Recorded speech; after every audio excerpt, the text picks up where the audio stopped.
Good morning, my name is Claire Weber. I am founder and co-owner of Stirrups and Stitches Designs. Today I'm going to show you some tricks to the trade on my 2-fabric Bargello pattern. As you'll notice, I'm holding this pattern up in front of you, and there are 4 different quilts that you can make out of this pattern. Today I have chosen to make the Tetons simply because I want to get you comfortable in doing the step ups and the step downs that it requires. The first step, you need to get your focus fabric and your ombre fabric and cut the salvages off of the ombre fabric, and then in the pattern it will show you what your basting line needs to be and what your movement line needs to be. These are going to be very vital in doing the step ups and the step downs in the pattern. So I'm going to sew this basting line, and I just put a big basting line on my sewing machine, and it tells you to make it 1 3/4 inches, and then when I sew it onto the focus fabric that I've chosen, it becomes 1.5 inches.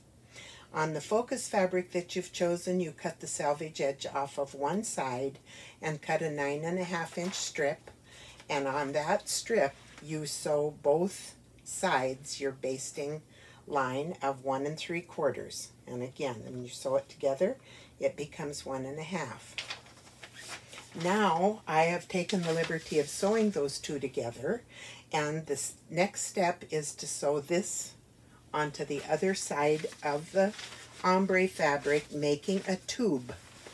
And I'm going to start out with my edges of my fabric matching, and once I hold this up, you can see there's a little bit of a twist in the fabric, so I'm going to walk this back fabric over a bit to get rid of that twist and make it look like it's straight. Now these edges I'm going to pin together, and I've moved that fabric over just a little over 1/2 inch, so don't just match your edges of your fabric and think it's going to make it straight. Straight fabric makes a straight quilt, and if you wouldn't have done this step, your strips would be wonky, and therefore your quilt's going to be wonky or crooked. Okay, I'm going to take this to the sewing machine and sew a 1/4 inch seam, and I'm going to press that seam open. Okay, I've sewn my focus fabric onto my other side of my ombre fabric, and I've made a tube out of this. Now I'm going to fold it along my basting line that's above the focus fabric. I've turned this right side out, and I'm going to lay this down and fold it again to get it into something that's manageable for cutting. If you're following along on the pattern, I'm at step 10, and I've just kind of eyeballed this so I know it's almost 1/2 inch from the other fold line. And then I'm going to pin this every once in a while, and I like to use flat head pins so that I can use my ruler over top of them. And the reason I'm pinning this is every once in a while you'll get interrupted with the project and you'll have to start from scratch, and you'll have to move this. And this way you don't have to go through all of these little steps again, because you've got it in your tube and you've got it flat. First of all, I'm going to have to square off my one side, and to do that I'm going to lay my ruler with a solid line on the seam line. And I've done that, and because you don't want to cut across yourself, I'm going to lay another ruler beside that.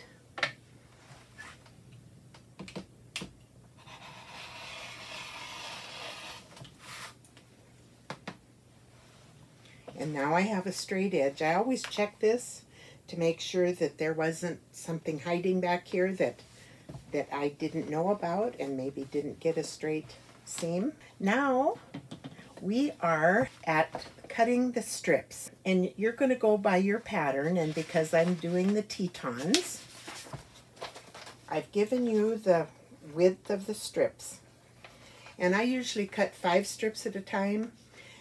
Simply because if I get interrupted, I kind of know where I'm at, and I cross those off as I cut them. So I know when I go back, I can immediately look at my pattern and know exactly where I need to start again. the first one is 1 inch. And I'm going to put my solid line of my ruler on the very edge. You never want to use a ruler on a mat to cut with the mat lines. You want to use your ruler lines. The mats are not always as accurate as your rulers are. So as you can see, I'm laying this right along the cut edge at 1 inch.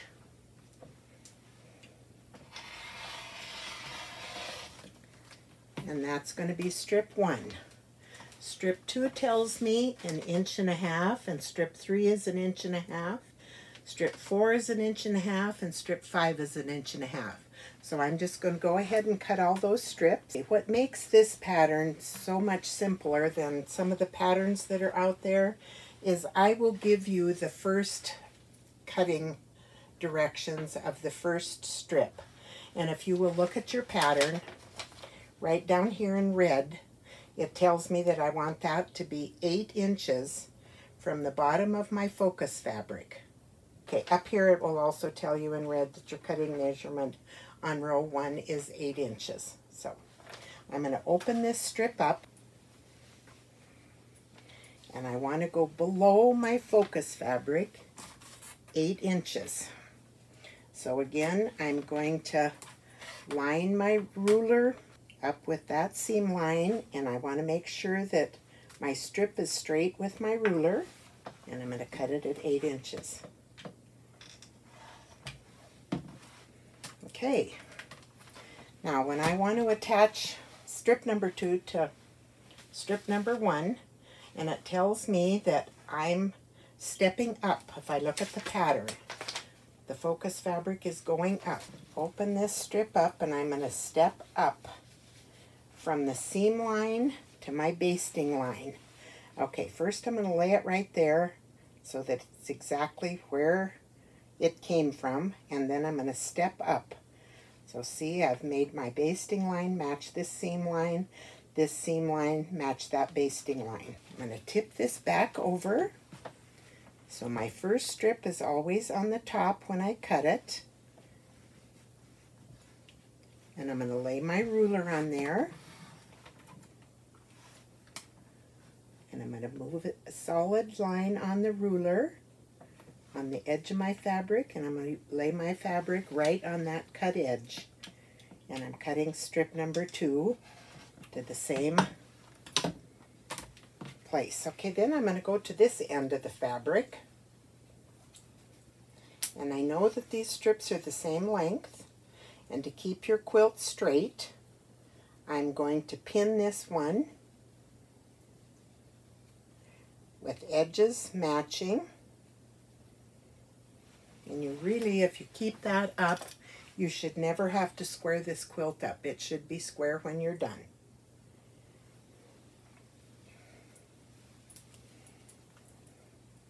Okay, I'm going to lay this out, and I'm going to now match my second seam with my basting stitch or movement line.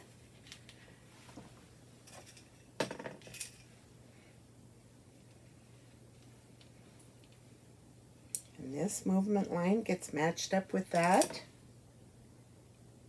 seam line. And then these, and this might be unorthodox, but here's how I make sure that I'm getting the strip centered. Okay? So I've stretched it just as much on one side as I have on the other. Then I can lay this down and just pin it at intervals. Okay, and now I'm going to go to the sewing machine and sew this. So here we are with the first 2 strips sewn together. We know that the narrow strip was the outside strip, and I started down here to sew. And so I'm going to put a pin in the other end so that you know that one side you're going to sew up, the next strip you're going to sew down, the next strip up, the next strip down, and this keeps your quilt straight. And it helps when you iron if you kind of lay those things straight also.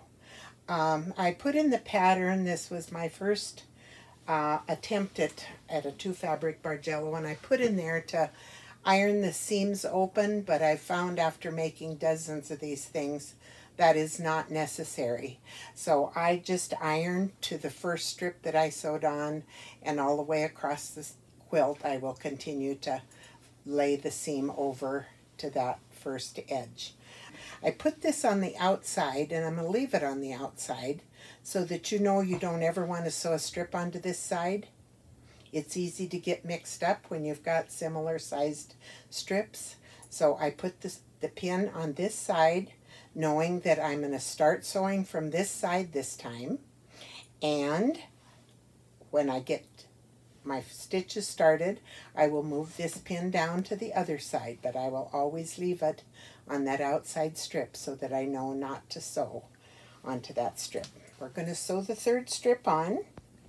I'm going to open this up and I'm going to lay it down beside my focus fabric that I have, and I want you to know what's happening here.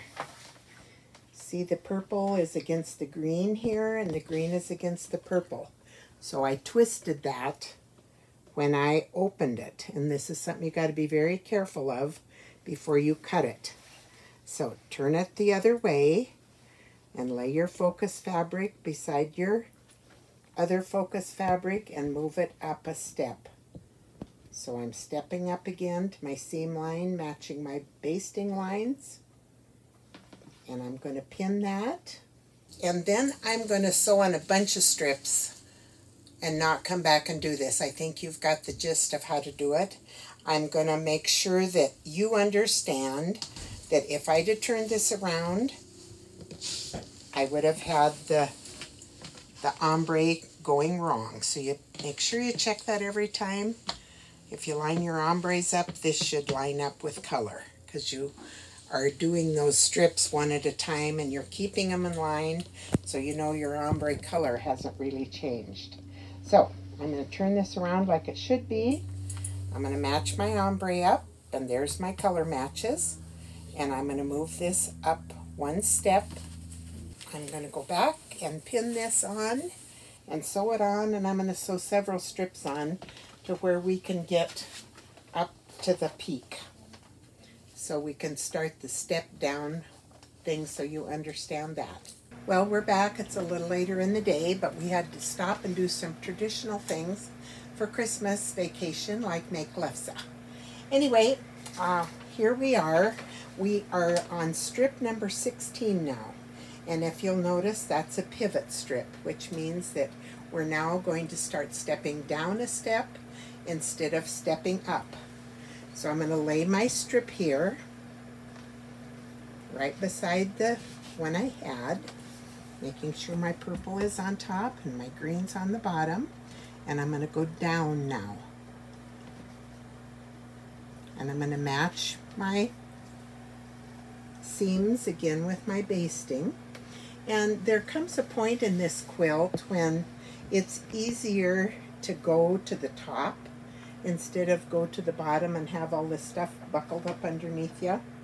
And whenever that point happens in any of these patterns, just make sure that you do what's easiest for you. And I'm going to tell you a couple of little secrets here. When I first wrote this pattern, I told you to press, do not iron. And by pressing, I mean just with not a steam iron, but just a hot iron. And when I mean press, I mean lay my iron. Don't iron back and forth, because you can stretch your fabric a little. You know, these strips all started out the same size, and you can kind of catch that back up if you did stretch something. But just remember to use a dry iron. Never use steam. Steam has a tendency to shrink things, and a dry iron will not do that for you. The other little secret I'm going to tell you, when I first wrote this pattern and I was trying to come up with a way to make sure that I sewed up one strip and down the other, I moved my pin. Well, over time and making several of these, I have come up with a way of leaving my threads where I started last time, because you know they're in the back of the machine. You don't cut those off when you're done, but you do the one that that you just finished. So if you look back, you can tell which ones you sewed and which ones you didn't sew up or down on.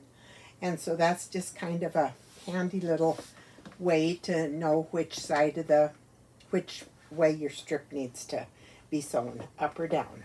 And because I'm closer to the top, I'm going to lay this out and pin it to the top. And I'm going to get my ruler and make sure that my lines are matched up. And here's this little trick. Remember I told you about the thread? I'm going to tuck that behind here so that I don't cut it off. That way I'm going to know where I was, whether I was sewing up a strip or down a strip. Okay, here is the second strip with the down steps in it, and I want you to notice your ombre fabric, how it's going up, then it's going down. You can see it here. This is your focus fabric. You can see your ombre going up and then going down.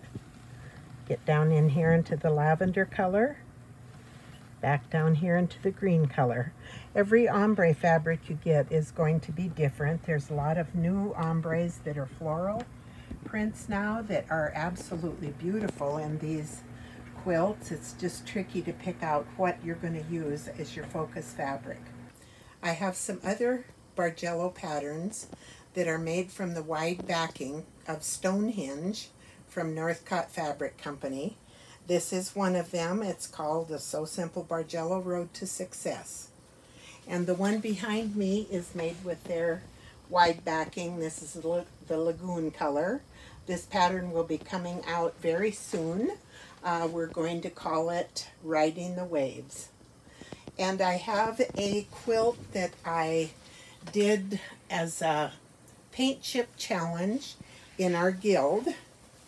And we're going to be making a pattern of this too because it was so popular. I did use 3 fabrics in this one instead of the 2, which you'll see. My paint chips were this teal color and the orange color. And I got Best Use of Color vote from my guild. So this will be coming out later this spring. This is all one fabric, this bubble fabric. I had it in my stash. I'm looking for more of it. I don't know if I'll ever find it, but there are lots of ombre fabrics now that come with this color variation. So just keep looking if you're interested. Like I say, you can see that I've used 3 fabrics in it. On my focus fabric, I put a darker purple to go next to the ombre. Okay, I hope I've given you some secret tips about I shouldn't say secret tips because I don't want them to be secret. I just want them to be tips on making the Bargello. But if you have any questions at all, my phone number is on the back of the pattern, and I love to take your calls. I love to get your finished pictures. And until next time, we're signing off.